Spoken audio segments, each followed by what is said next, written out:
Good afternoon to everyone again. Please spare us another 2 more minutes to be able to allow all the participants to be able to dial in, and we shall start soon. Thank you very much.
Okay, good afternoon, everyone. I think we should start now. I am Benny, Solution Consultant of SciDirect eBook of Southeast Asia. First of all, I would like to welcome all of you that dial in from all the countries within Southeast Asia that I can see from Malaysia, Philippines, Indonesia, Thailand, right? To join us in these virtual events of publishing workshops, specifically focusing on the publishing of ebooks with Elsevier. So before we officially start this webinar, I would like to welcome Mr. Dylan Lee, the Head of Customer Engagement of APAC eBooks, to speak a few words for a short opening remarks. Over to you, Mr. Dylan.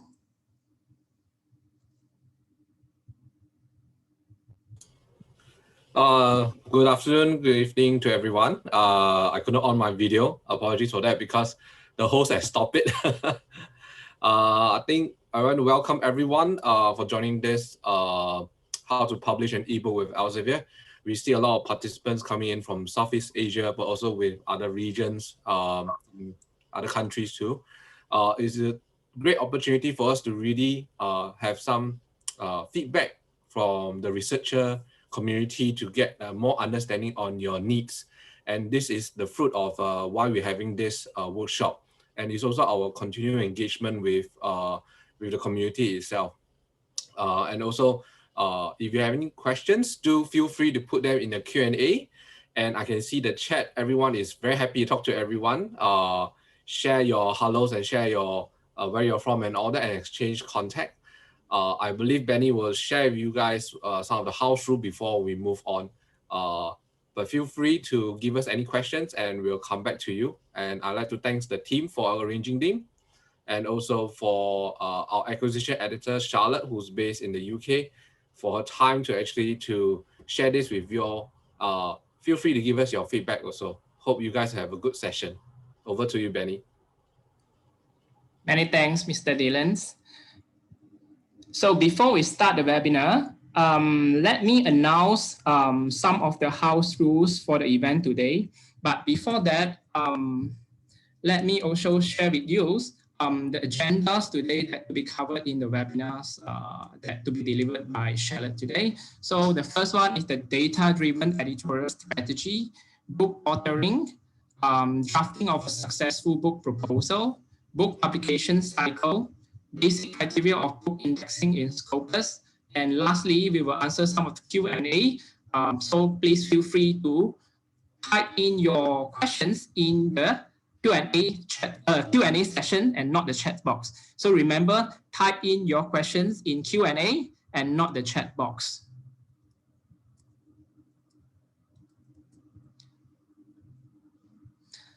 So let me introduce the speaker of today's, which is Charlotte Cocco, is the publisher for agriculture, biological and food sciences at Elsevier.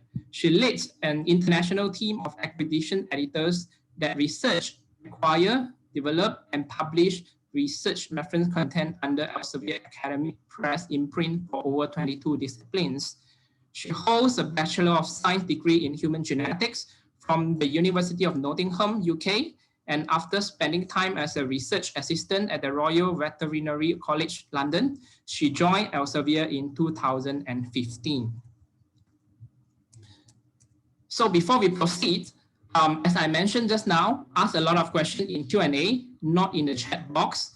The recorded session will be sent to your email, and there will be a certificate of participation in electronic format for you to be able to download later, which I will share on how you can retrieve your certificate in the end of these sessions and enjoy these sessions. So let me welcome our speaker of today, Ms. Charlotte, to deliver her webinar session of today. Over to you, Charlotte. Thank you, Benny. I am just going to stop sharing for now. Great. I am going to share my screen now. Let me know when you can see it.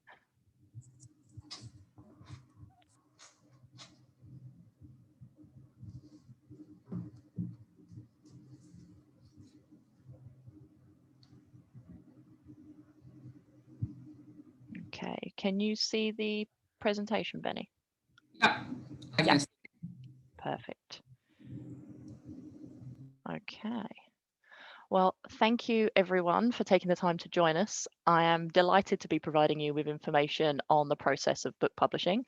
As Benny explained in his introduction, my team focuses on recruiting authors and editors and working with them to develop book proposals.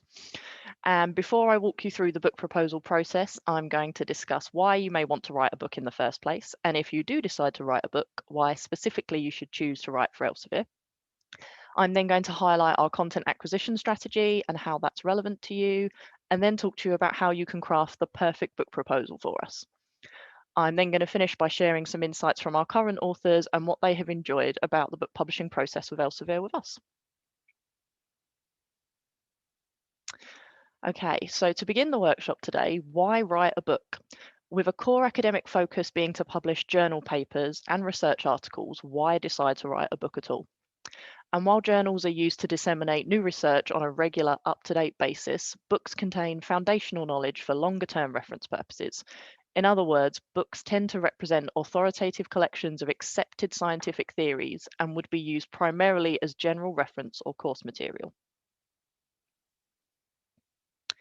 But although books and journal articles provide different types of content, they are intrinsically linked. Our extensive knowledge of researcher workflows has shown us that book content is a critical component to journal content, providing unique benefits to drive research forward. You can see on the graphic here that books provide a broader overview of a topic and can offer a compilation of expert opinions across the globe, as well as how other related fields are connected. In a sense, you can think of it as an article providing depth of a subject, whereas a book provides breadth of a subject. For researchers and students to conduct complete research, they need to use these two types of content simultaneously rather than separately. The key message here is that no one piece of content is used in isolation. In a survey of ScienceDirect users, 78% of them agreed that interdisciplinary research is critical. Our users have a wide variety of roles and they need multiple kinds of content, be that journals, books, or other innovative products, to help them accelerate their learning and research process and to get them to their answers and fast. I'm going to talk about ScienceDirect and co-usage in more detail later on, but the bottom line is that access to books and journals on one platform provides more meaningful insights for researchers. Now, when it comes to the book itself, we have seen so much evolution of this product type, even in the short 5 years that I've been at Elsevier. User expectations have transformed, and as a result, the book is changing too. Traditionally, you might think of a hardback book used in a classroom for teaching purposes, where users would work their way through the information from cover to cover. And whilst that's still one of the use types utilised today, actually there are a whole host of other ways that users expect to use book content. For example, maybe you want to flick to a certain chapter or method or protocol within a book, or there is a certain concept or foundational key term you want to look up. As well as digesting book content from start to finish, users expect seamless integration of reference literature across disciplines to address their questions. Essentially, what I'm saying is the book is a packaging option. And on the left here is your traditional print book. We have many successful titles that rely on the traditional user need, be that in a teaching context or as part of a core researcher role. But in the middle here, we have a computer screen showing a PDF ebook. Readers can search for a specific piece of information immediately, skipping to the section that is most relevant to them. And when you found the answer you were looking for, perhaps you came across something else that you needed to research further, a topic or a field that is relevant to your primary interest and that you need to understand better. That's where something like Science Direct topic pages come into play. The final image on this screen shows an example of a topic page on a smartphone. Again, I'll go into more detail on what topic pages are later, but overall, it's this kind of innovative content solution that has enabled us to meet the changing needs of our book users. And the book really has progressed. This is not your typical traditional book.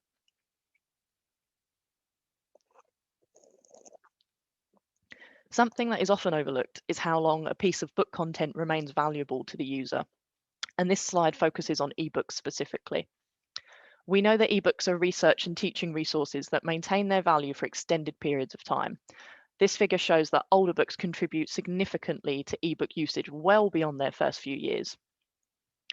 So ebook usage peaks at 2 to 3 years and distributes relatively evenly thereafter. About 50% of full text chapter downloads, or FTCs, are generated by ebooks 0 to 5 years old, and 50% by ebooks 6 to 20 years old. Even after 9 years, ebooks still contribute approximately 30% of our full text chapter downloads in terms of a lifetime usage. So a book is not something that you pick up once, refer to, and put it down. It really has the potential to be used for many, many years.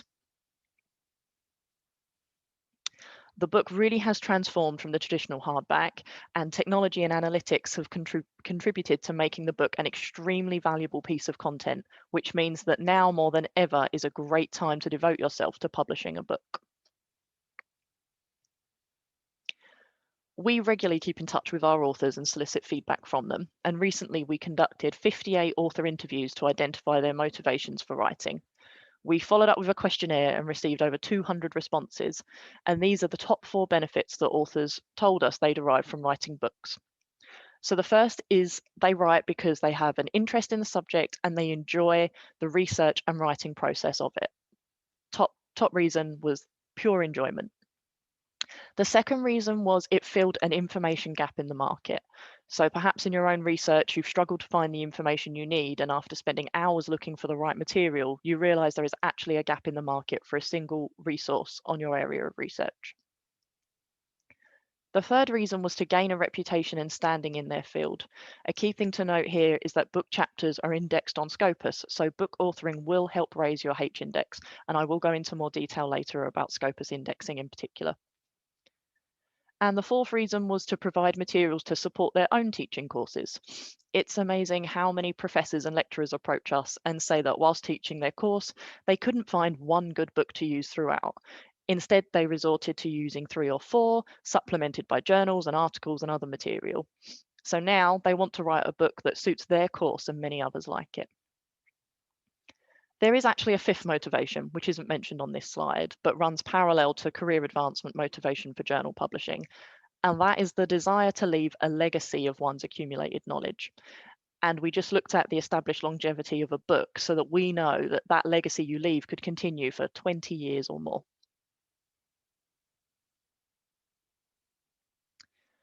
So why write for Elsevier? If we're assuming that I've succeeded in persuading you that you should invest your time in writing book content at all, why write for us specifically? As I'm sure many of you are already aware, Science Direct is the world's leading source for scientific, technical, and medical research. It combines authoritative, full-text scientific, technical, and health publications with smart functionality so that users can stay informed in their fields and work more effectively and efficiently. There are over 35,000 book titles available on ScienceDirect and over 3,800 journals. Now, as a user, that probably sounds pretty daunting. How are you going to find your way through all of that content to find that one piece of specific information you need? However, as I said, the heart of ScienceDirect is smart functionality.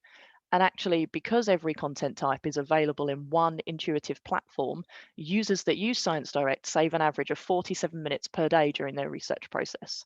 So you don't need to worry about scouring lots of different websites and flicking through a multitude of books. It's all in one place. ScienceDirect is uniquely positioned to provide seamless access across content and topics to answer user needs. One of the ways this is achieved is through co-usage. And what we mean by co-usage is when a researcher moves across subject areas and across content types. What we can clearly see with our co-usage tool analysis is that researchers are reading journal articles and then progressing to book chapters to continue their research. And vice versa, they begin with book chapters and then do a deep dive on a topic using journal articles.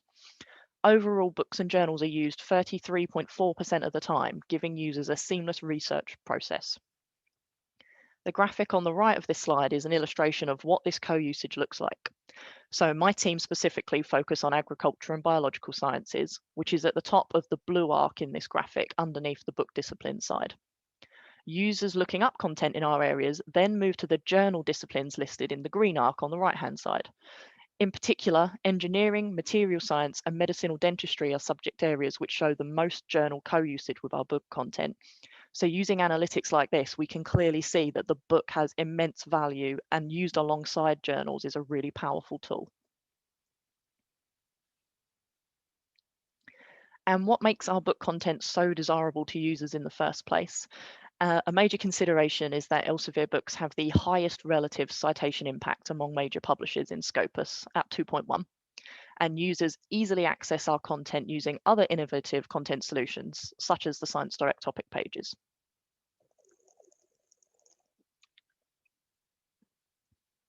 Okay, ScienceDirect topic pages provide readers with a comprehensive database of reliable background and contextual knowledge, making it easy to get up to speed with new and unfamiliar concepts. If you come across an unfamiliar term in your research, you don't want to waste time hopping from site to site just to explore a single unknown topic. Topic pages connect you to summarize knowledge and act as a discovery tool for further trusted reading, making this the ideal environment for intuitive learning and for sparking your creativity. So this slide shows an example of what a ScienceDirect topic page looks like. Through these pages, book content becomes dramatically more accessible, providing context and deeper insights. Topic pages showcase how we use technologies such as natural language processing, machine learning, and artificial intelligence to pull content on a single topic from various sources into one easy to navigate location. So if you're a user on ScienceDirect and you see a hyperlinked word from a journal article, you can click on that word and it will take you to a topic page like this. You'll then be presented with a definition, related terms, and the latest articles and book chapters relevant to that term. And just to clarify, topic pages are completely free for all users. So this again is something that is really powerful for researchers when it comes to finding book content and finding accessible book content. As soon as you see something in a journal article and you're not sure on what that term is, you can click on it and come straight to a topic page.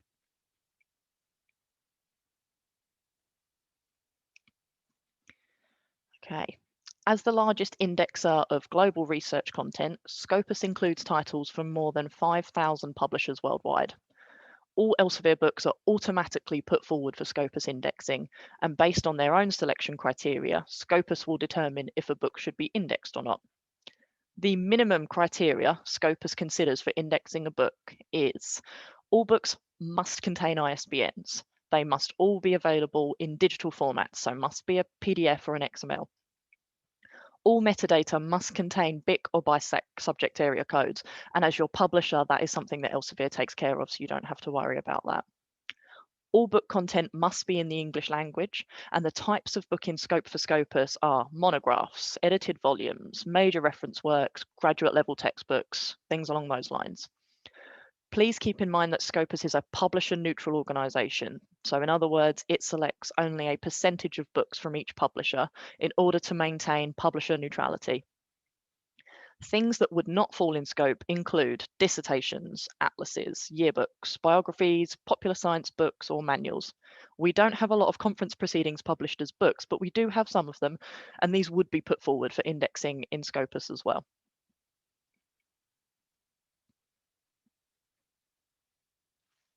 So what does this mean for Elsevier publications?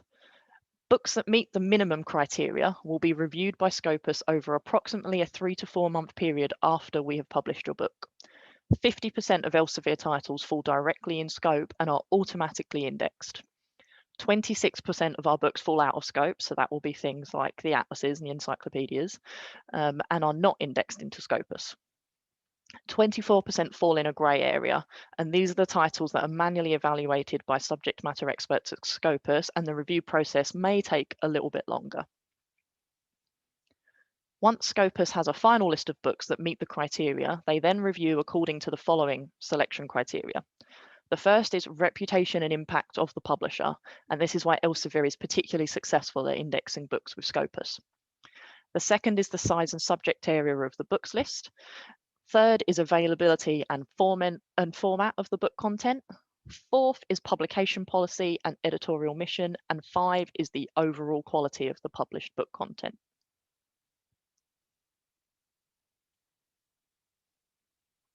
Underlying high quality content is key to Elsevier's product strategy, which I'll discuss in more detail later. But the bottom line is that Elsevier books are trusted by researchers to be of the highest quality. Again, this is why Elsevier books have so much success with Scopus indexing, because we are trusted to have that high quality product. So now I'm going to spend a little bit of time talking about the foundation of our products, which is creating that high quality content where it is needed most and how we go about doing that. I'll walk you through our editorial strategy, and I'm going to show you some case studies as well from our existing authors so that you have a really clear idea of how that book idea has come to fruition. And then we're going to move on to talk about how you can create the perfect book proposal.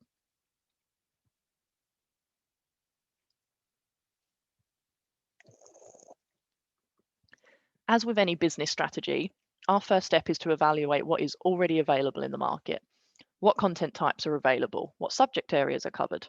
You can then begin to identify gaps and where users have a need for a product. If we start at the bottom of this pyramid, we have broad foundational content types represented by things like major reference works. These present a comprehensive introduction to a subject and are an ideal entry point for someone unfamiliar with a topic that quickly needs to get up to speed. They also provide useful links to further reading. Moving up the pyramid hierarchy, the content becomes gradually more specific and focused until you get to journal articles that are usually very narrow in focus and provide more detail about more recent findings or theories. Often journals represent a number of cutting-edge theories with several approaches on the same subject. They can also be seen as work in progress or not yet universally established knowledge, but still essential for scientific discovery. Without books, or the bottom of this pyramid, comprehensive foundational concepts, methods, detailed descriptions, and in-depth exploration of topics would not be covered. You can figure out where the gap is for a foundational piece of content based on what is publishing at the higher levels of the pyramid.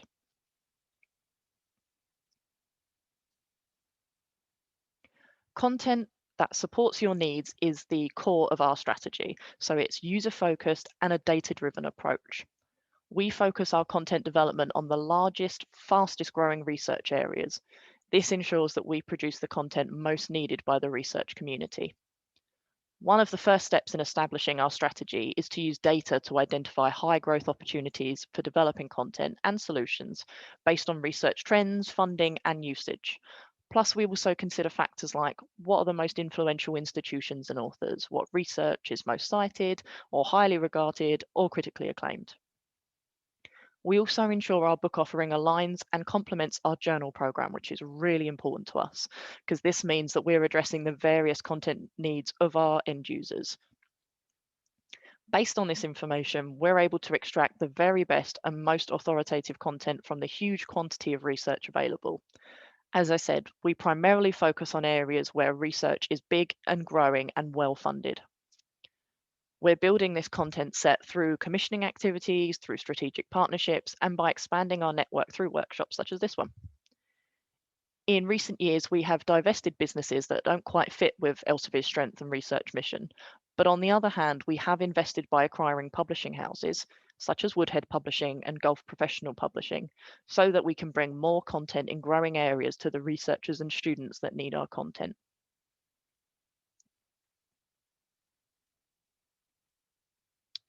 In brief, an overview of our strategy would be we use Elsevier tools like Scopus, SciVal, and Science Direct to gather data.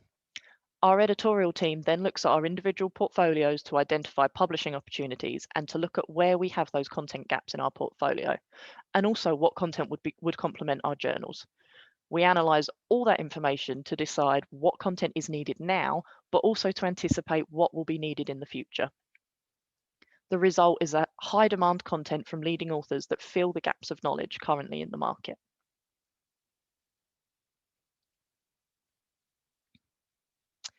This slide summarises that process for you. And I have been asked before, how come I haven't received an invitation from Elsevier to edit a book? I'm well known in my field, I have high or good amount of citations, yet no one has approached me from Elsevier. And I just wanted to take this opportunity to say that if we haven't approached you, that doesn't mean we've decided you're not the right fit for us.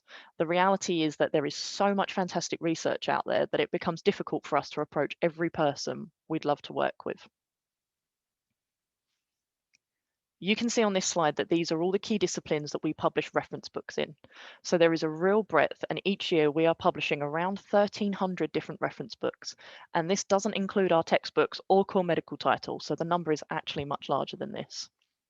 When you think of the number of articles, though, publishing globally each year, this quite frankly is just a drop in the ocean. And whilst our data and analytics technology has evolved substantially over the years, they're not perfect. And our acquisition editors painstakingly review the data and develop their strategies, but it is possible that we've missed some top tier authors or subjects. And this is why, as well as a data-driven strategy, we also rely on events like this or existing relationships with societies and high-profile academics to broaden our network and to inform our strategic priorities. Please don't think that we aren't interested in your research just because we haven't approached you directly. Researchers should feel fully empowered to approach us with their book idea, regardless of which stage in their career they are at. We proudly consider researchers from all backgrounds with all levels of experience. In fact, some of our best performing editor teams contain a mix of senior academics with up and coming researchers and even people from industry or with a more practical background. To confirm, we have no minimum criteria for someone to qualify as an editor. That doesn't mean we accept everyone or anyone, but it does mean that we are trying to be as inclusive as possible. So if you have a book idea but feel you're not in the right area or you're not quite experienced enough, talk to us, reach out, let's have a discussion. Don't just assume you're not a good fit. I'm going to walk through some case studies in just a moment of how we would go about prospecting a key area. So hopefully the process is going to become clearer and clearer as we go on. And then I'm going to move on to the book proposal process.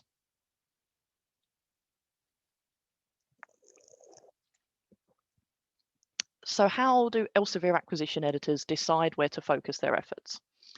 At Elsevier, content acquisition doesn't happen in a vacuum. Our books reflect research focused on solving societal problems, and in each discipline, content is developed to follow its relevancy to global society. The emergence of a topic can be measured by the growth in publication output through various tools that we have access to. In practical terms, at the start of our annual strategy process, we evaluate each broad publishing area for growth comparison purposes. Making decisions based on this data helps us not only focus on the most important subjects, but again, aligns our strengths with the Elsevier Journals programme. This ensures we are strong by ourselves, but even better when used in conjunction with Elsevier Journals content. After identifying large disciplines in which to acquire, our acquisition editors use SciVal to pinpoint the most relevant topics. They use things like topics of prominence, evaluating indicators such as volume and growth and citations, and the most relevant countries and institutions. Our team also used Scopus to get a granular view into scientific output at the individual article level to shape projects, use as a reference in their discussions with authors, and to identify trends. Once a topic is identified, the acquisition editor further uses data to search for the most appropriate individual to author or edit the project. So if I put all of that into context using this example, sustainability science is an area of growth and importance, and so highlighting this in the aquatic science program was essential. In looking into the links between sustainability and our oceans, pollution came up as a huge area. This is evidenced by the data found in SciVal, in which we could see that under the parent area of oceanography, pollution is highlighted as an area of growth. So that's what you can see by the keyword mind map at the top left of the slide.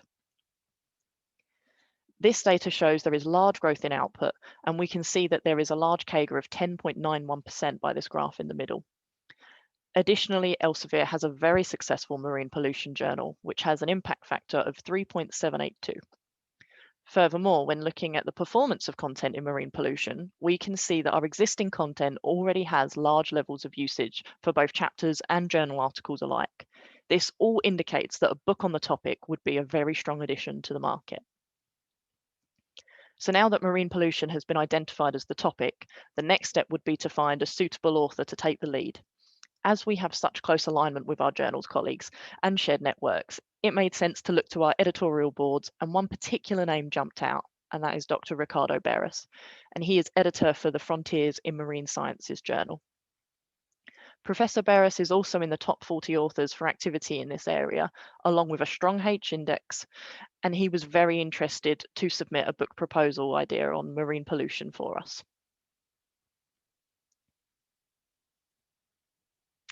But the journey didn't end there. Professor Beres was excited about the prospect of publishing the book, but through our book proposal process, there were other steps that needed to be followed. Although an initial proposal submitted may be of great quality, it can always be improved by feedback, both from the acquisitions editor, but also peer scientists from around the world. So once a proposal is refined, it is then sent out for peer review, and the feedback is incorporated into the book's design and moved to approval by our editorial board. Only then can we extend a contract to you for publishing a book. So we just spent a good amount of time describing the journey from data and the acquisition strategy to getting the project approved. What lies ahead are months of hard work by the author or editor and our content development group, and they work closely together until the final manuscript is delivered, validated, and handed over to our production team. The final result, which you can see on this slide, is the fruit of the labour of all these teams and individuals. Just 18 months after Professor Beres submitted his proposal, his book published. As with all Elsevier books, the objective is met when usage data starts flowing in. In this case, usage has been really strong and consistently above the portfolio average, which you can see by the graph in the top right. The work of all involved was rewarded by great reviews, 4 out of 5 stars on our own personal site, and also 5 out of 5 stars on Amazon. We also had great testimonials, and as I said, the usage indicators just go to show how useful researchers and end users were finding this book. The relationship built between us and the author was particularly strong, and actually we're already under discussions for the next edition. And this is what we like to refer to as a true success story for one of our books.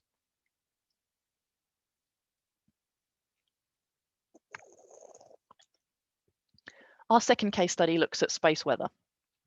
As we began expanding the space and planetary science program, we were also focusing more and more as a business on interdisciplinary applied content such as machine learning and other new technologies. We saw substantial growth in journal content related to computers in earth science, and space weather began to come up more frequently at conferences and in conversations. The physics of space weather is central to the Elsevier Journal of Atmospheric and Solar Terrestrial Physics, and it became clear that it was a very interdisciplinary topic with a widespread audience. We approached Dr. Enrico Camporeale through networking activity at a conference to discuss space weather in more detail, and he indicated that there had been a lot of progress made on utilizing machine learning for addressing space weather. Originally, we were just having a conversation with Dr. Camporeale, wanting to hear his insights on the subject area and what he felt was missing. From this conversation at a conference, he decided that he wanted to write a book to fill the gap in the market.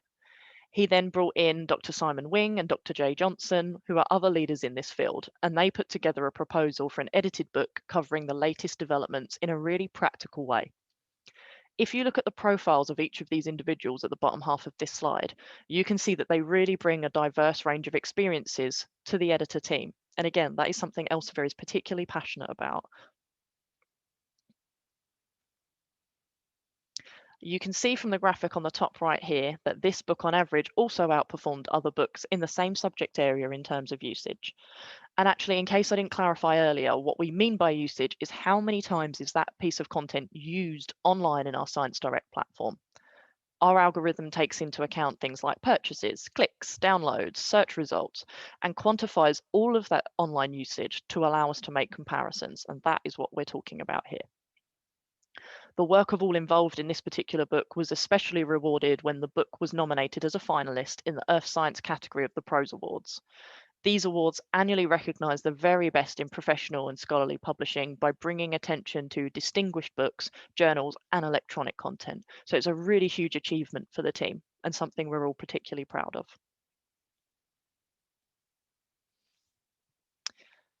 So the third case study, which is incredibly relevant in the current climate, is focusing on human virology. So virology has for a long time, been an important subject within Elsevier's Life Sciences programme. Within the virology field, human viruses persistently indicated as an area of high and steady research output, as you can see by the key terms word cloud and scholarly output charts.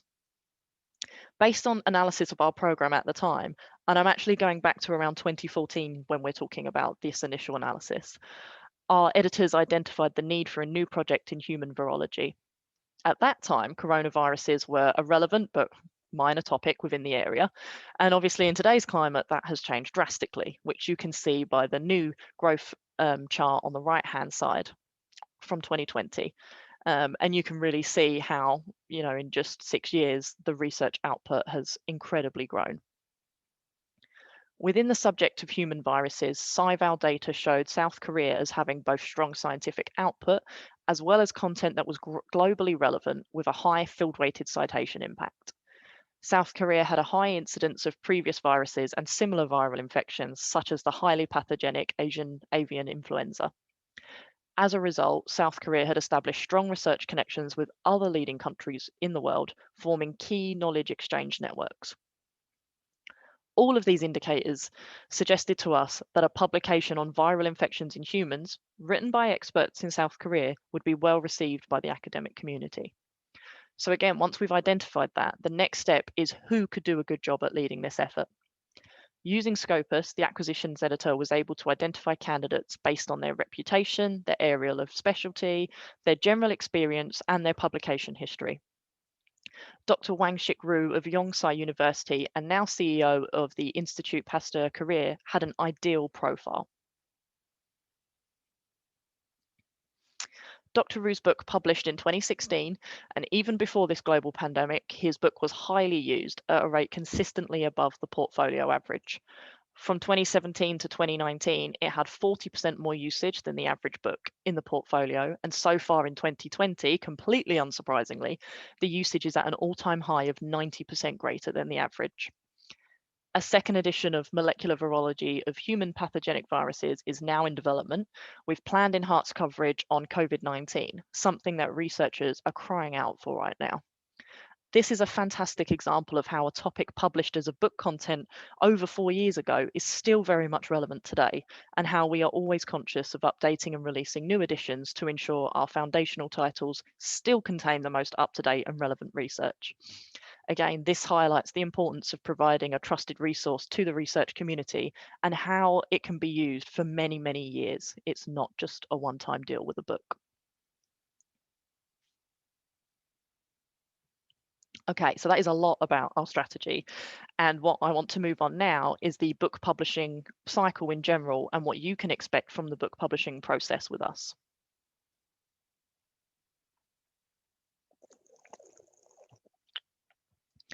So if we start by taking a look at the whole end-to-end process of book publishing, which I have very simply put on this screen, and prior to the starting point of this cycle is the strategy exercise, which we've just gone through. So now at the head of the cycle is the phase where acquisition editors begin soliciting book proposals, and this occurs throughout the year. As I highlighted before, we are also happy to review unsolicited proposals. Regardless of where the proposal comes from, we evaluate it carefully before determining what to do next. Once the proposal is refined, it is sent out for external peer review. These scientific experts provide feedback on things like the table of contents, the tentative contributors, and the editor team. We anonymously collate this feedback and provide it to the editors so that they can further strengthen their proposal.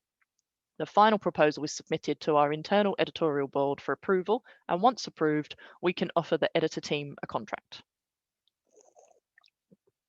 We received some questions during registration about if editors have to pay for their book to be published with us, and the answer is no. We, in fact, offer the editor team compensation, and this is based on a royalty package once your book is published. Each proposal is financially evaluated independently, and we take into consideration things like market need, size of the audience, and current market performance of similar titles, among a lot of other factors. So once you reach the contracting stage, you will be offered a remuneration package specific to your book. So just to confirm, there are no costs for you as the editor or author for publishing the book with us. We offer the financial package once the book is published. Once the contract is assigned, that is when you begin inviting and confirming your chapter contributors. You write and review draft chapters before submitting the final complete manuscript to us. Our production department then copy edits and typeset your book. You will review and approve proofs, and then we finally publish your title. I'm going to go through some key stages in further detail, but I'm predominantly going to focus on the book proposal process now so that you have a very clear idea of how to present a book to us. We'll talk more in a moment about exactly what should go into your proposal, but first, it's important to note that a high-quality book proposal makes the review process go so much more smoothly and minimizes the need for queries and multiple rounds of edits. So putting in that extra time up front at proposal creation will save you a lot of time during the review process. It's also worth noting that although many publishers, Elsevier included, post a generic proposal template form on their website, some acquisition editors actually have their own version, which captures additional details of great value to their particular publishing group, their audience, and their reviewers. So it's always a great idea to make contact with the relevant acquisition editor before you get started. And I'll tell you how to do that later as well.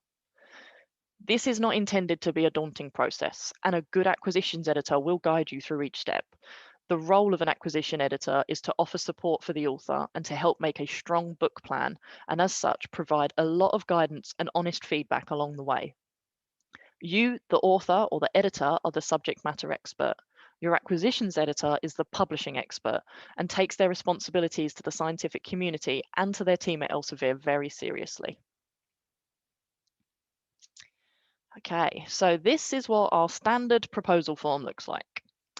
Starting at the top and working our way down, selecting a topic is part science and part art. You want your topic area to be broad enough to attract a large audience, but not so popular that the market is inundated with publications already. So you want to carefully select your topic and find a title that succinctly summarizes it. Help our reviewers to understand your planned content. Think about how potential readers will discover your content. It's crucial to choose a working book title that clearly describes the material you are covering using the most relevant terms. And if we build on that and making your content discoverable, we also ask for 5 to 10 keywords. These are what potential readers would use for information, to search for information on your chosen topic. So the types of things they might search for in Science Direct or on Google. The keywords should be different to what is already listed in your title, as that maximizes the likelihood of a reader being presented with your book in their search results. So in other words, the better your keywords, the more likely readers will find your book. So although it's only 5 to 10 words, it actually has a huge importance on how accessible your book is. Next, it's important to specify in your proposal whether your book is going to be authored or edited. Are you or a small group of individuals, say up to 3 or 4, planning on writing the whole book? Or are you planning on inviting leading researchers from around the world to contribute a chapter or two each, and you'll review and edit the manuscripts? As an editor, you can still write a few chapters yourself, but it is expected that the bulk of the project will involve additional contributors. So that is the key difference between an authored book and an edited book. An authored book is just a few people, perhaps even one, that writes the entire book. An edited book is where one or a group of individuals lead the project and invite contributors for several chapters. It's ideal for you to attach your CV separately to the book proposal form so that our reviewers get a detailed overview of your career. In this proposal section specifically, our acquisitions editors are looking for a succinct paragraph highlighting your proudest achievements. So what position do you currently hold? How many years have you been conducting research in your field? Any awards? Have you edited a book before? Think of it as the brief biography that would feature on the back cover of your book or on our website. That is the kind of thing we want in the author information box. Then you need to explain to us what the background and purpose of your book will be. Set the scene for us. Why is there a market need for your book? What pain points in a scientist's day-to-day will it address? What are the key knowledge gaps or key problems your target audience faces, and how will your book resolve them? How is your book different from others that may be available on the market? That is all the kind of information we want to know. We also want to see how you envision your table of contents. Will it be divided into themes or sections? Think about which contributors you would like to invite. You should provide tentative names for each chapter so that we and the reviewers can see who you're aiming to have involved. We know that it's tentative. Keep in mind, again, as I said earlier, that diversity is essential. We want to see contributors from a range of backgrounds across as many geographies and regions as possible. Not only does this maximize your book's global appeal, but it also means our customers have access to the latest research from across the world in the most fair and equitable way. Some books are more regionally focused, and we completely understand that. But for the most part, we expect to see diversity in the book's table of contents.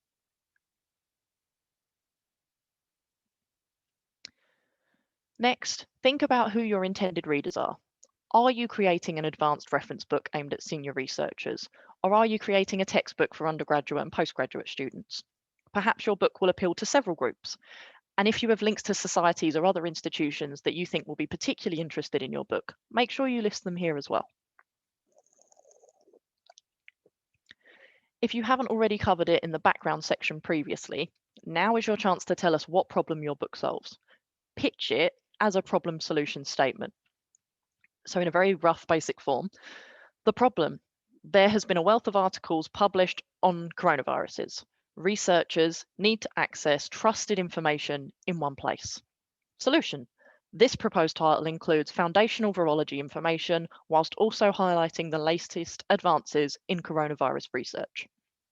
And that was a bit of a rough problem solution statement, but you can see we're not expecting paragraphs and paragraphs. In fact, the more succinct you can be, the better. Similarly, there's also space for you to present the key benefits to the audience. And for this, you can absolutely create a bulleted list of all the ways in which readers will benefit from using your book. This list can focus on things like the features most valuable to your readers. For example, does it contain study questions to test students' knowledge at the end of each chapter? Does it provide further reading at the end of each chapter? Do you have methods and protocols for specific processes? What key pieces of information does it cover? And if you're struggling to think of the kinds of things to highlight, go to our Elsevier store website and browse through the titles listed there. Every single book on the website lists key features, so these will provide some great examples for you to look at and see how you can apply it to your own proposal. In case it's not clear already, you can explicitly point out the use case of your book. What we mean by use case is, what is the purpose? Will readers be students trying to learn something new? Will they be looking for methods to put something into practice? Will they be conducting research to further deepen their understanding of a field? Perhaps it's even a teaching aid. Be as specific as you can for what the purpose of your book is. Next, it's excellent if you are familiar with what is or already isn't available on the market. If key competition to your proposed book exists, acknowledge it and respond to the strengths and weaknesses of that competition and how your book is positioned clearly in the market. Are you aware of any recent publications or manuscripts in preparation that are likely to compete with the work under review? My number one tip here is don't tell publishers that your book will be the first of its kind, even if that's true. The publisher will need to understand which established markets your book will sell to. And if you tell us that it's like nothing else, you're actually telling us that there's no established market for your book yet. So instead, if there is truly no direct competition, focus on books that are related to it and highlight how yours will be different.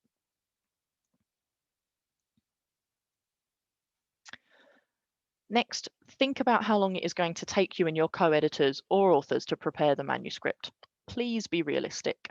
Our typical turnaround time from when you sign your contract to when you submit your manuscript is usually around 12 months. And at that point, you would hand over to our production department and your book would publish roughly 4 to 6 months later. We will agree a tentative schedule up front and we will keep in regular contact to see how you're progressing. We understand that delays can happen, and so please just keep us informed. We want to work together. We also want to know the specifications of your manuscript. How many words are you anticipating, either overall or per chapter? How many figures, tables, and graphs? Will these require color or black and white? Be as specific as you can. But we also do understand that especially if this is your first book, you may not have all this information up front, or that it's going to change throughout the project. So just give us your best estimation of what you envision your book to look like when it's finished. The next two sections are something that many of our acquisition editors have added to their personal proposal forms for further detail. And if you download a form from our website, these sections may not be present, but that doesn't mean you can't go ahead and include the information in other sections, such as the benefits to audience.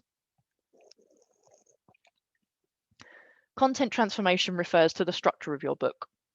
Although our production team handles things like layout and formatting, you as editor or author have control over the content elements themselves.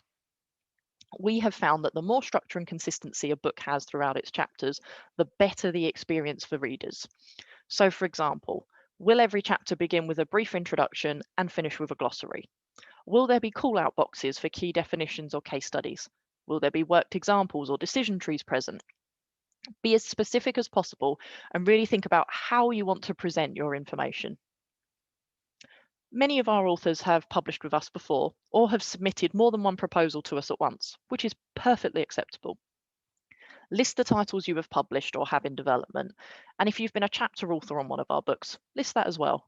It's great to see what experience you have, but if this is your first book, don't worry.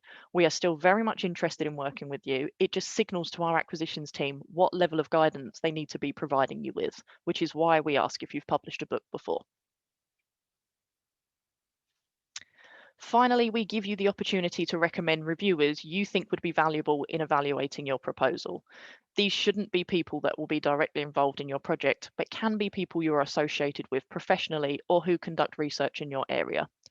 We will solicit our own independent reviews, but there's a good chance we'll reach out to your recommended peers as well. Once you submit a proposal to us, our standard response time is 4 weeks, although usually someone will get in touch with you much quicker than this.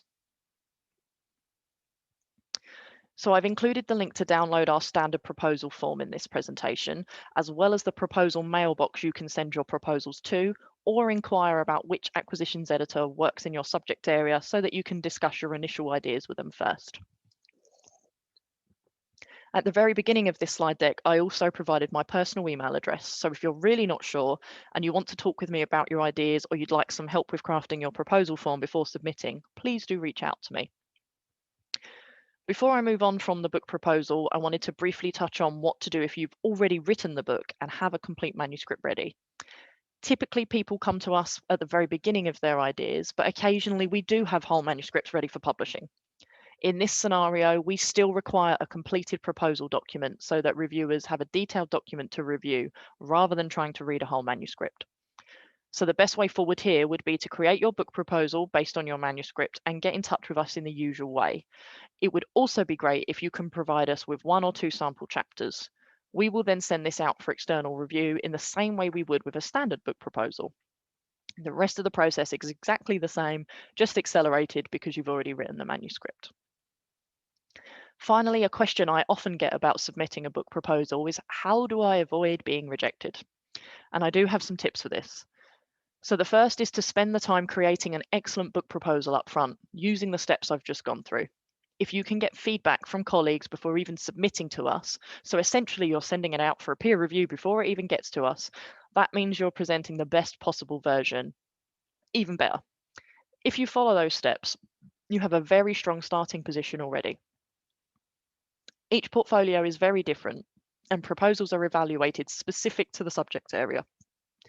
For example, if you submit an excellent proposal on plant abiotic stress, but I have already received 5 other proposals earlier this year, or we have 3 similar books already in development, it is likely that your proposal will be rejected. That doesn't mean it wasn't of a high quality, it just might not be the right time for us. However, if you do receive a rejection, you don't have to leave it there. Ask for feedback. Okay, so we're not interested in expanding content in plant stress right now. What other plant topics are we interested in publishing? Our acquisitions editors want to help you, regardless on if you're ready to publish with us right now or not. They will be happy to provide you insights and data on what areas they are interested in. Likewise, if the content area is great, but the editor team isn't quite what we are looking for, we can offer suggestions on how to improve it. Perhaps your proposal is on agriculture. A really hot area right now is artificial intelligence and machine learning within agriculture. You've submitted a really well thought out proposal, but the editors are all researchers and academics. Great, but it would be even better to have someone with a more practical background on the team, someone who has experience in the industry or in the field. We are more than happy to provide this kind of feedback and help guide you with your proposal. So if you do receive a rejection, that's not necessarily the end of our journey together. In fact, it's probably just the opposite. Now, this slide breaks down the volume editor, author, and chapter author role in a bit more detail because I realized I skipped over that quite quickly. So you can come back to this and have a good look at what the differences are between the roles. And I mentioned this before, but just to be clear, you do not have to pay us to publish your book. We appreciate all the effort that goes into editing or authoring a book, and we recognize this through a royalty package that we offer editors and authors. Once your book is fully approved, you move on to the contracting stage. Our contracts are all delivered electronically via email using DocuSign, which allows you to sign using an electronic signature. As I said before, typically the book writing process takes around 12 months on average, but we understand that it could take longer too. Just be upfront with us so that we put an initial schedule in your contract that best suits you. Elsevier also retains copyright for most of our books, and again, we provide very clear guidelines on how authors can reuse their works in the contract itself as well. Once your project is approved and contracted, your writing process can begin. This is when you get assigned an editorial project manager, or an EPM, who is there to help you with any queries you have when you're writing your book. This includes things like providing you with guidelines, reference and style guidelines, chapter templates, and more. I actually joined Elsevier as an EPM before I moved into the acquisitions team, so I can give you some additional insights in preparing your manuscript. So a general rule of thumb is that we expect final books to be at least 200 pages. And by final, I mean once our production team has turned your manuscript into a book, not that you have to provide us with 200 pages in Microsoft Word or something like that. We have a variety of interior templates that we can choose from, and this means we can be very flexible when it comes to the overall length of your manuscript. A good minimum word count to aim for is 100,000 words, because this, along with figures, tables, or charts, will guarantee a decent extent of your final book. We also have some very varied chapter lengths. You could have 10 chapters, each of 10,000 words. You could have 20 chapters of 5,000 words, or even 40 chapters of 7,000 words. It's best to keep chapters consistent, so we want to avoid, say, one that's got 5,000 words and another that's got 15,000, but we try not to be restrictive. We don't have a minimum or maximum chapter requirement in terms of word count. Again, if you're really not sure, ask your acquisitions editor. If you're worried about the book being too long, maybe there's an opportunity for us to divide it into 2 separate volumes. If you're worried about it being too short, your acquisitions editor might be able to advise you on other topics for you to consider incorporating based on the output from our analytics tools. Similar to how we don't have strict rules surrounding chapters, it's the same for the number of authors contributing to the book itself. Generally, an editor team will consist of up to 5 individuals, though we have had more for some projects. And with regards to chapter contributors, we don't have a maximum number. If you have some chapters written by one person and others written by a team of 10 or even 20 people, we have no objection to that.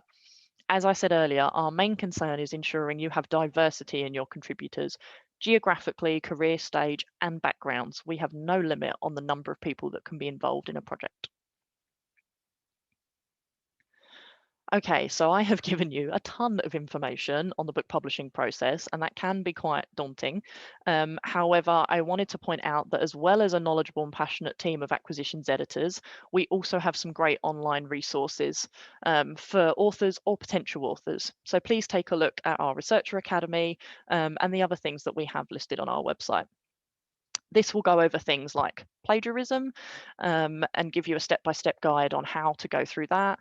And just so you know, similar to the Turnitin system that Journals uses, we provide editors and authors with access to Authenticate so that they can check their chapters for plagiarism as well.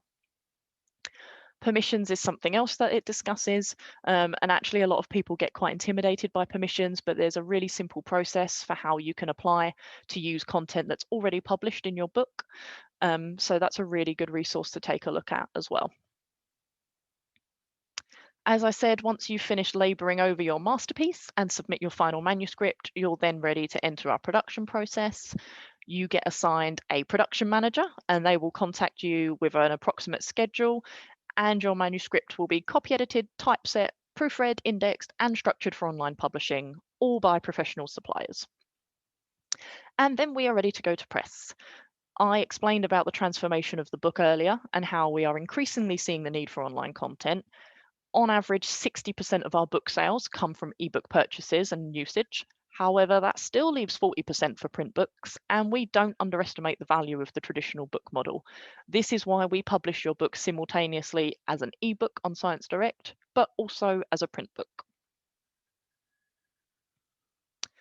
So post-publication, your book enters our lifecycle marketing program, and this program includes things like sending email alerts about new and popular publications, soliciting reviews and nominating out content for awards, providing flyers and business cards for authors, and creating blog posts for noteworthy publications. Most importantly, this is when we ensure all publications are included in abstracting and indexing databases and are optimized for online search and discovery to make your book as accessible as possible. We also attend an exhibit at conferences, although admittedly the past year has been difficult with that. And we engage in promotional efforts at some conferences where we don't even have a physical presence. So one of those things is a robust social media presence. The photo on the right is from the Institute of Food Technologists event that my team and I attended last year. You can just about see the orange graphic at the end of the booth on the left-hand side of the photo. And this was a first for us in that we created a selfie screen for our attendees. So they would scan their entry badge, which had all their details entered into our database, take a selfie with a book, and then each day we randomly picked a winner and gave them a free book. So these are the kinds of social media activities we like to do at big events. Fingers crossed we get to go to them again soon. Okay, so I squeezed in that last bit a little bit quicker because I wanted to make sure we had time for questions at the end. And I know I've given you a ton of information today and I'll be happy to take questions. Again, if you'd like to follow up afterwards with me by email, that's absolutely fine. Before I finish, I'm just going to leave this slide on screen because once your book publishes, we send out a feedback survey, which allows you to comment on how you found the whole process. We are only human and we don't always get it right, but for the majority, we have built some fantastic relationships with authors. Not only have they enjoyed working with us, but we have very much enjoyed working with them as well. So I'll leave these comments up on screen here, and I hope you found today's workshop useful. And I'm going to go ahead and hand over to Benny and see if there are any questions that you would like me to answer with our remaining time. Thank you, Charlotte. Very interesting webinar that delivered by you. So now we will have to proceed to the Q&A. I have now 28 questions. Yeah, possibly that I will point it out one by one, and possibly you can help to answer their questions. Mm-hmm. So the first one, can we publish ebook as part of our thesis dissertation with Elsevier, and how much would it cost? This is from the Ronaldo from Philippines. So we do have books that are based on dissertations. The thing I would say is that it has to be original. It can't be something that's published already. So a lot of the time people take their dissertations and they build on it. That would usually mean your book would end up being authored, which is absolutely fine. You just have to edit it in a way that the information is original and presented in a typical book format. And again, we can help you with that. And no, it doesn't cost you anything. It would follow the same standard book proposal process, and you would receive a royalty package at the end for publishing with us. So it doesn't cost anything.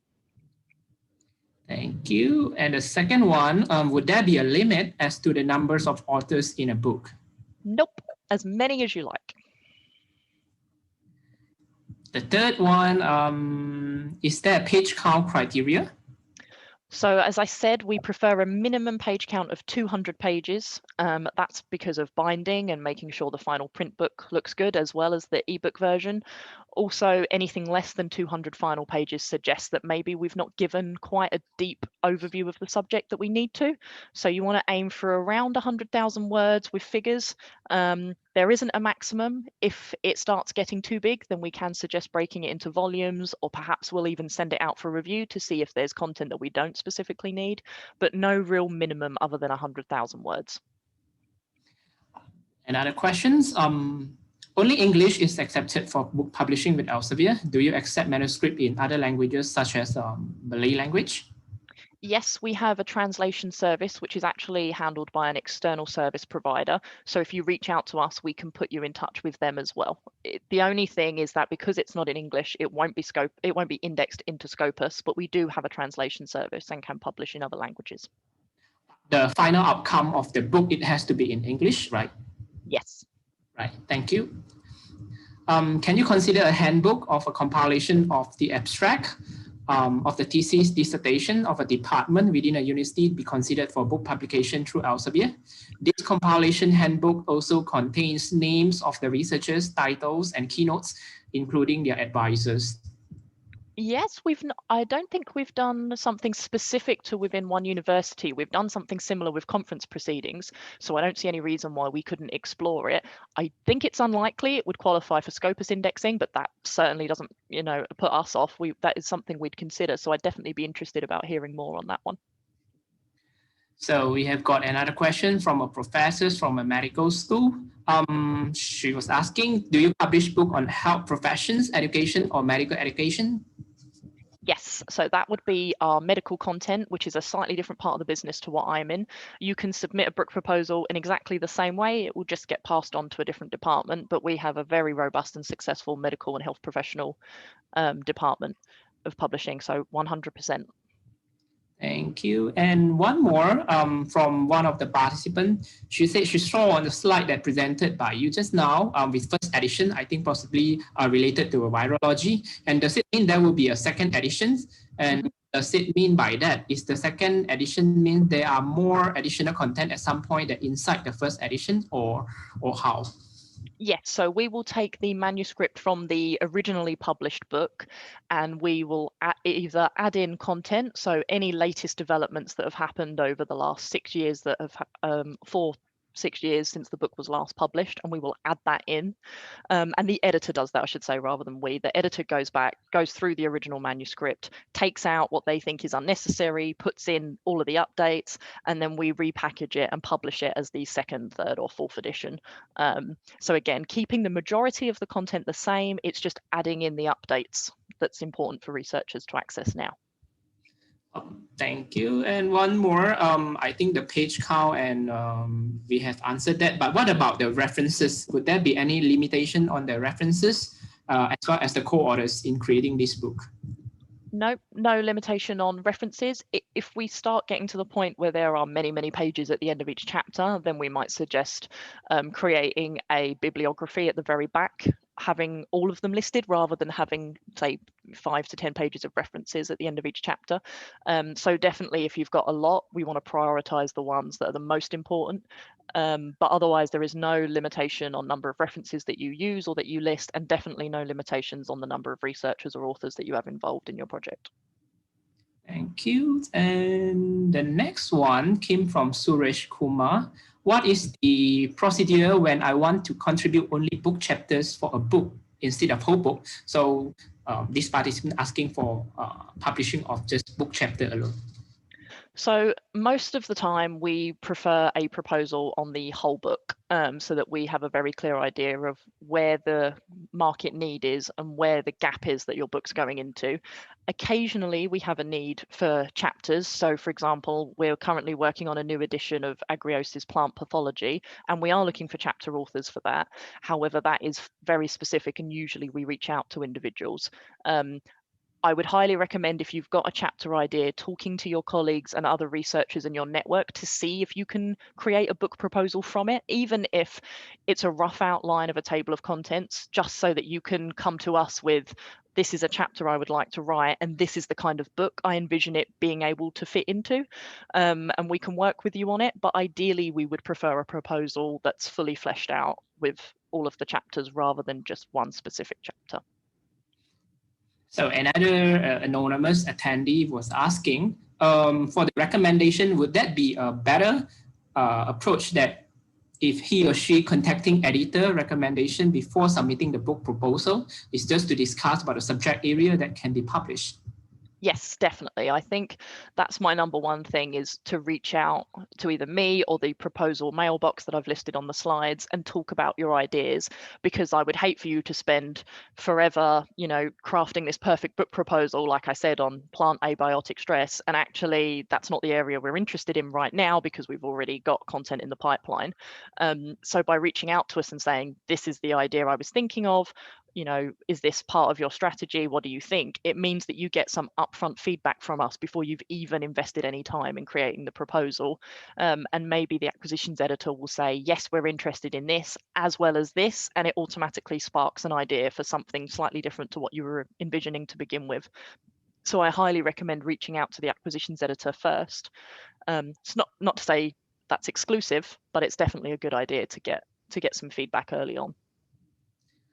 And another anonymous attendee was asking if he or she recall correctly from your talk earlier, the authors do not need to pay any publishing charge when publishing ebooks. If this is correct? Correct. The only exception to that is if you wanted to publish an open access book, which we don't do many of, but we do. And that does require a book publishing charge per chapter, and then it would be available to everyone. However, that's quite a minority of our books. Most of them follow traditional publishing models, and absolutely no charge at all. You won't have any costs up front. In fact, we're the ones who have all the upfront costs, so that's absolutely fine. No charge to you. And once your book is published and is being purchased and used, you will receive a royalty on the sales of your book.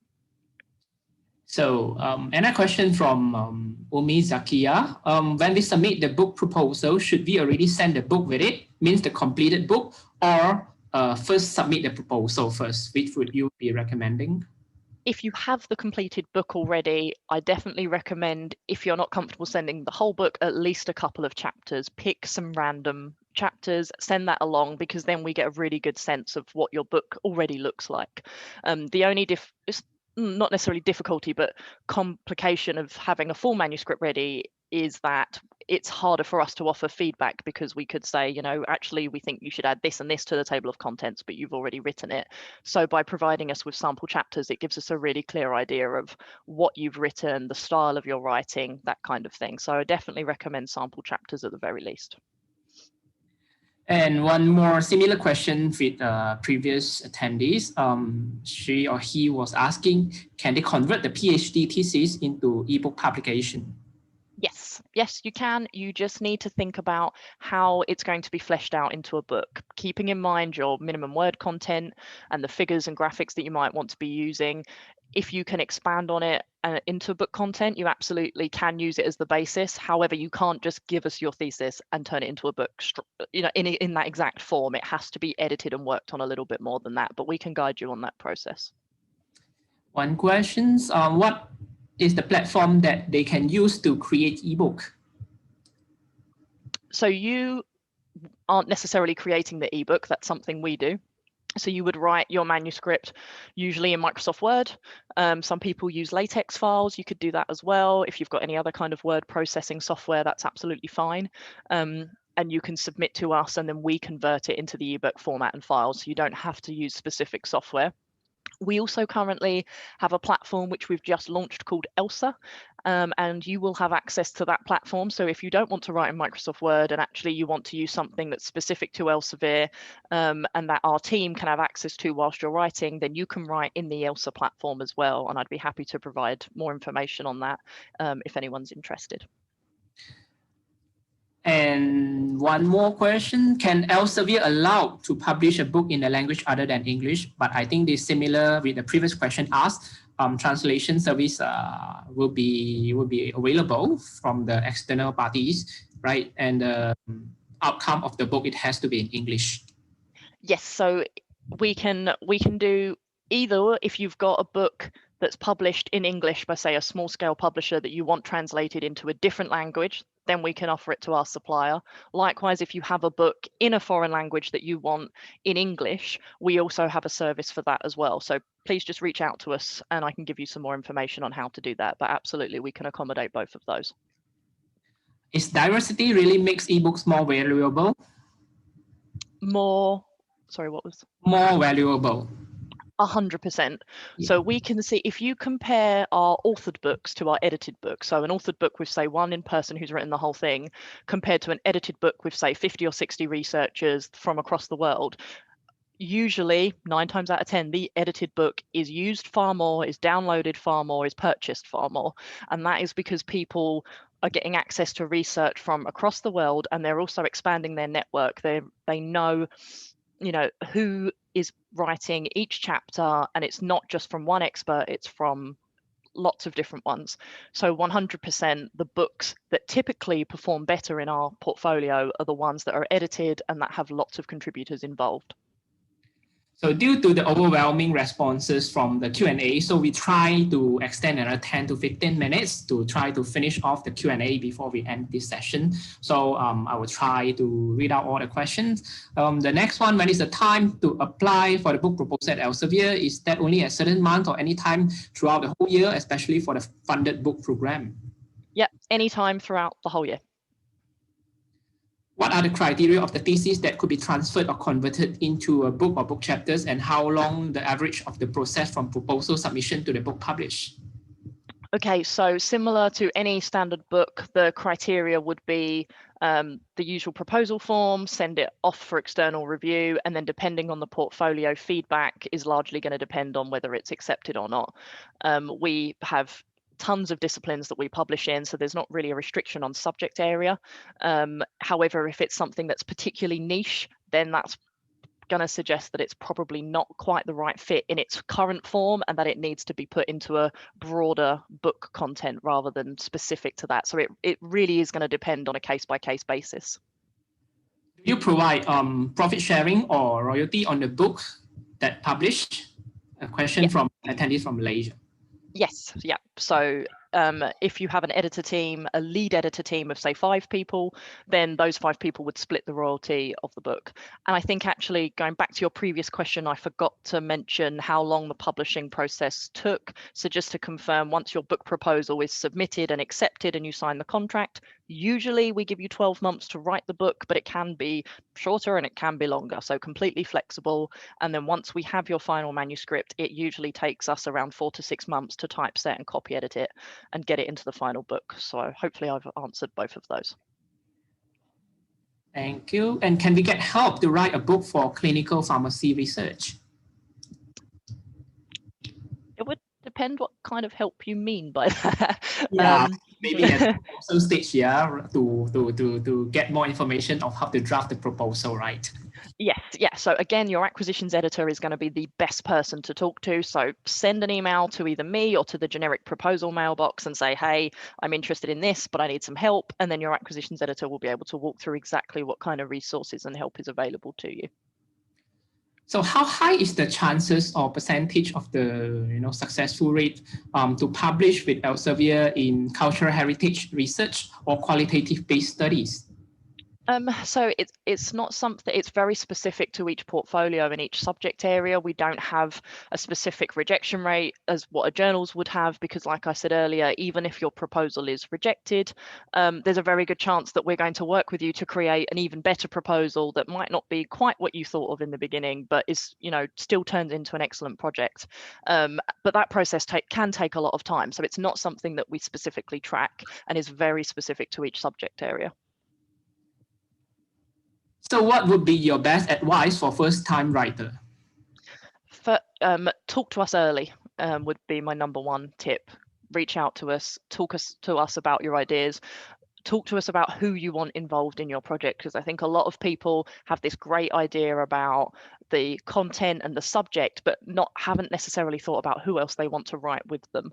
And so reaching out to us, not only will we perhaps provide feedback on the subject area, but we can also provide feedback and some data on who is publishing the most in certain areas, who has got really great H-index, or who has a more practical background. So we can offer advice on that as well. So that is my #1 tip, is talk to us early and think about who you want to collaborate with, and start talking to your peers and seeing, you know, who would be willing to be involved, and if they think your book, if there is a market need for your book.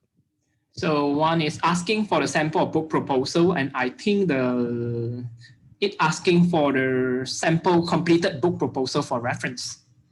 So for security and data protection reasons, we can't provide a completed one, which is why I tried to break down each section on the slides into more detail to try and give you a good idea of what you can put into it. However, again, if you submit a proposal to us or to me or an acquisitions editor and you say, you know, I've thought about it, this is what I think. However, before you send it out for review, you know, do you have any guidance or recommendations on how I can further improve this? That's absolutely fine. That is not going to affect your chances. This isn't like when you submit to a journal and you basically get a yes or no. We are here to help you. So fill it out as best as you can with as much thought and detail as you can, but we will provide feedback on it and we can help you. So how to become a writer and useful scientific work for society? Oh, sorry, you broke up a little bit there. Could you just repeat that? How to become a writer. So I think from what you mentioned just now, to draft a proposal, right, that will help them to become a first-time writer. Again, you cut out a little bit at the beginning, so I'm not entirely sure Sorry. what that question was. How to become a writer, possibly from this attendees trying to ask how to become a writer. Okay. So I would say the #1 thing to do would be to go back and look at the books that you really value as a researcher. What are the types of books and what kind of style do they have that you found really valuable? And then from that point, combine that with what subject area you research in, and just sit down and see if you can write a chapter, like see what comes to you. And if you think, yes, okay, I've got a very clear idea of what books I liked and what subject area I would like to write in, that's when it all kind of starts coming together.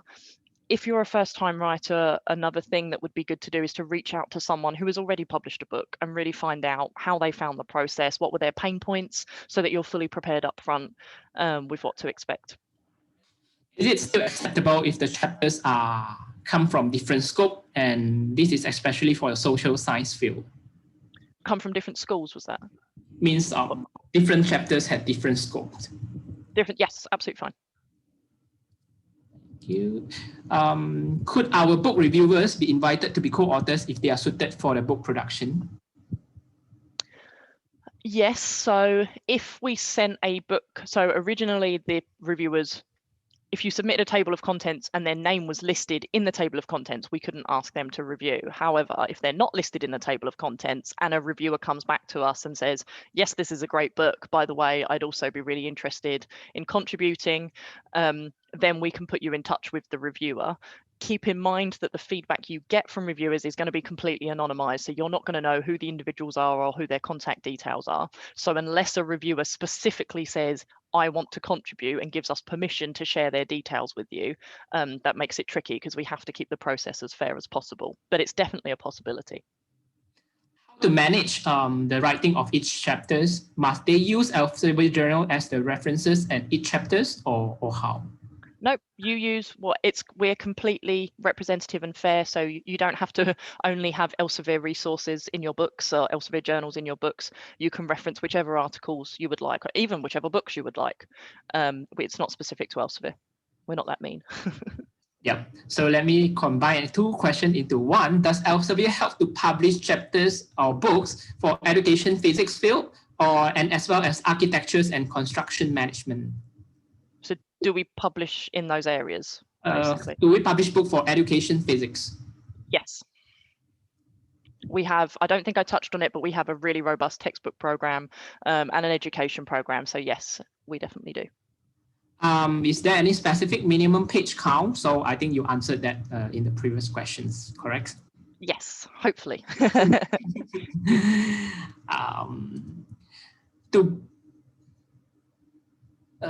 So to complete a book from a thesis with Elsevier will be very interesting. And since most of the university here do not even have an ISBN for a research thesis, so for the unrestricted thesis are left in library shelf only. So how much time does it take to do so to convert the thesis into a book? So I think you also completed that question just now. Yes, again, and just with regards to ISBN, we assign the ISBNs for books, so you don't have to come to us with one. We will get one assigned for you, just to add on to that. Do we have to get other authors from other countries? Ideally, yes. It's not a requirement, especially if your book is regionally focused, but ideally, like I said earlier, we want to be as diverse and inclusive as possible. So in an ideal world, you would have an edited book with 20 or 30 researchers from across the world in completely different countries. Again, if it's regionally focused, that might differ. And we do have a lot of books that are a small group of researchers from one area, but certainly the ones that perform the best tend to be ones that have researchers or individuals from across the globe in different countries. Would there be any help with images from Elsevier? Yes, we can provide help. There will likely be a budget built into your project. So if you say to us, I can provide, say, rough drawings and you want us to render them in a more professional way, we can do that. Or if you want drawings made up completely from scratch, we can also do that. You just have to try and give us as much information as possible, like how many you would need, whether they need to be color or whether they're line drawings, that kind of thing. And yes, our production department can absolutely provide help with figures and images. So have case studies been published before, especially in conservation biology? Yes, we have a lot of conservation biology. That's something my team handles specifically. We've just had, I think we've had book by Panthera and jaguars that have published, elephants, like very species specific conservation. So yes, 100% we consider conservation or specific case studies. A lot of the time, the case studies are put within a book, so it's not just one specific thing, it's part of a broader area, but we do have species specific conservation or plant specific conservation. So yes, as case studies do tend to perform very popular, so definitely recommend those. Can they publish a book from the outcome of their research, but the research outcome has been past 5 years, means more than 5 years past? Yes, what we would probably do is we would ask you to acknowledge that the research, was done 5 years ago, and we would want you to show us how it's still relevant. So if you did the research 5 years ago, but the field hasn't changed much or the process hasn't changed much, then that's absolutely fine.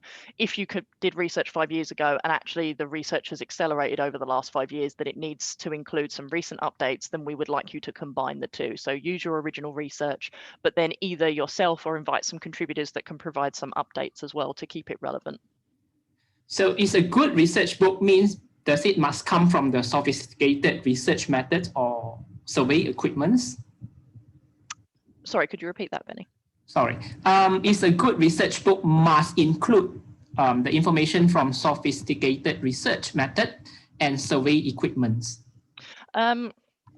Yes, we have a lot of books that include it. We also have a lot of books that don't. So completely optional. So what about book content that is hybrid of pure science and social science? Are such book proposal will be considered? Yes, we don't have on our side of the business as many social science books.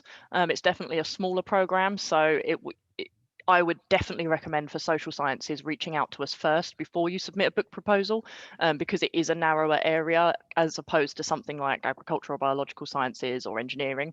So definitely reach out to us first would be my #1 recommendation for that, but we do publish in it. So a full text article needed for the book available from Elsevier, also the permission to use some of the image or figures. So if you wanted to use the entire text from an article, we would expect it to be changed. We want to publish original work, original content, so you wouldn't be able to just cut and paste an entire article. However, you can have small sections in quotation marks.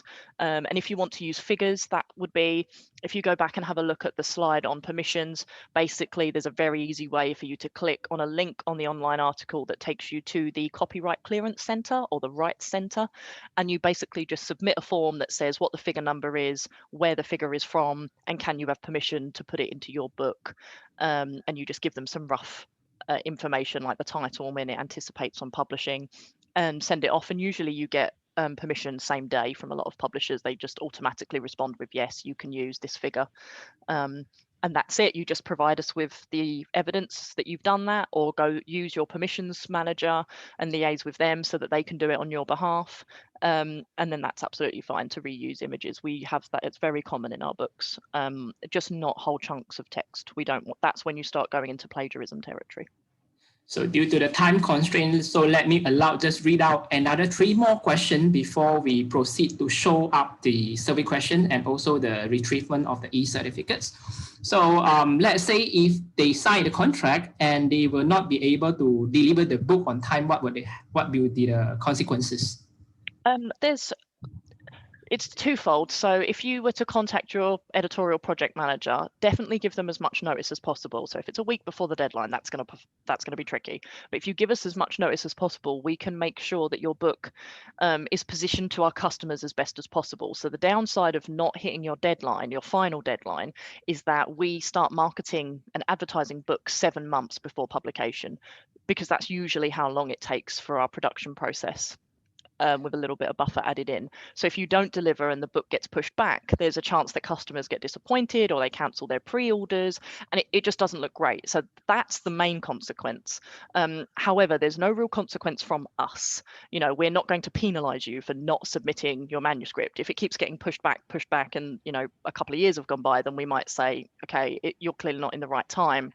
Perhaps we should terminate, but there's no consequence from us. It's just we want to be fair to our customers. So if you can be as upfront as possible and keep us informed as you go, and just tell us if there's a delay, that's fine, just tell us, and we can adjust your publication date so that we're not advertising to people that a book's coming and then they get disappointed if it's late. So once the book is being published, would there be a way to track the book if that is being cited?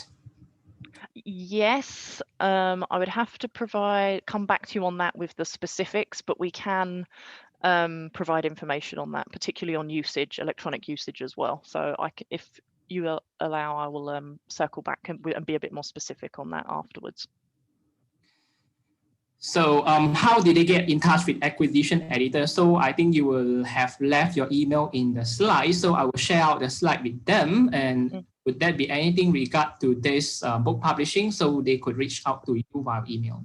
Yes, and if you want to go to an acquisitions editor specific to your subject area, I've also put the proposal mailbox on there as well, which is something like proposalquery@elsevier.com. So you can send just a generic email there, and then they will put you in touch with the right acquisitions editor rather than coming to me. So either of those methods are absolutely fine. So should there be any future questions on the book publishing, so they could reach out to you by email as well? Yes, absolutely. Love so yeah, good. So due to the time constraint, we really couldn't answer the remaining of the question. So should there be any questions in futures that you will need to know in regard of book publications with Elsevier, please feel free and welcome to email to Ms. Charlotte, and the slide will be shared and the email will be listed there. So Charlotte, may I request you to stop sharing so that I can post up the survey QR code for them to fill in? Yes, there you go. Benny? Yep. Yeah, since you're sharing the part on the survey with everyone on the webinar, meantime, Charlotte, if you can, you can able to type the answer. So if we can share some of the answers from all these questions. I think this is a very excited crowd. They have a lot of questions for this seminar. So while Benny shared the information on the survey, if you can type the answers, then probably you can share it out to the participants later on through email. Yeah. Okay, yep, I will do that now. All right. Thanks, Charlotte. Yeah, So Benny, there will over be to you. sorry. So there will be 2 sets of survey that you need to complete. This will be the first set. So appreciate if you can screen or scan the QR codes that I'm posting now to fill in a survey, right? And the second set will be leading to you to retrieve the e-certificates after you fill in the second set of survey. So appreciate that if you can scan the survey now, and after 1 minute, I will post the second set of the survey for the QR code for you to scan it.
So I will turn to the second set of the survey QR code. This QR code is important because this will help you to retrieve your certificates, the electronic format. After you fill in the 6-question short survey, you can you can scan the QR code. Then once you fill the survey, use the following workshop codes to key in GSSUXE. And once you submitted this, you will be able to retrieve your e-certificates for these webinar sessions. So if you have not registered with Elsevier ID, you will be prompted to do so. And please do register yourself with the institutional or personal email address. And eventually, you will be able to retrieve your e-certificate after all this step has been completed.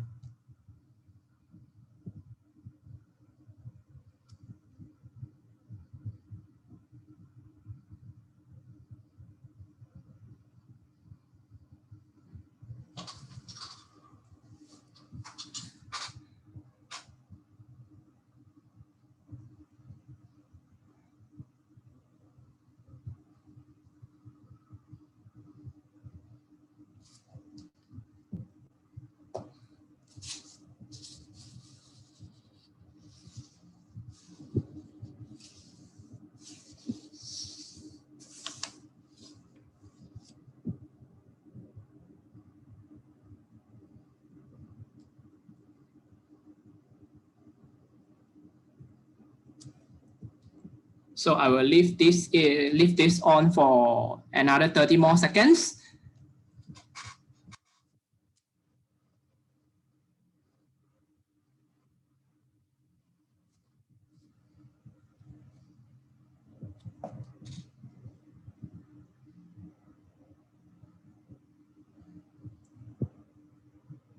So don't worry if you think you cannot make this on time.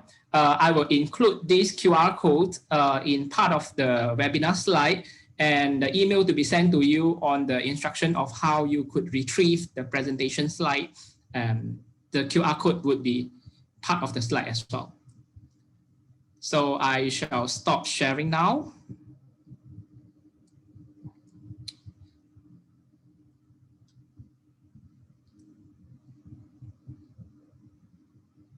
So thank you very much to those who have attended this webinar session that delivered by Charlotte Cocco. And many thanks for the overwhelming responses on the Q&A sessions. Last and not least, I would like to extend my greatest thanks to Charlotte that willing to accept the invitation to be able to deliver this webinar to all the participants, particularly a majority came from Southeast Asia regions such as Thailand, Philippines, Malaysia, Indonesia. So thank you very much, Ms. Charlotte. Thank you, Benny, and thank you everyone for listening today, for having me. Thank you, everyone. So the email of the recording link as well as the webinar slide will be sent to you according to the email address that you used to register to enter these sessions. Thank you very much. Have a good evening and stay safe, everyone. Thank you very much.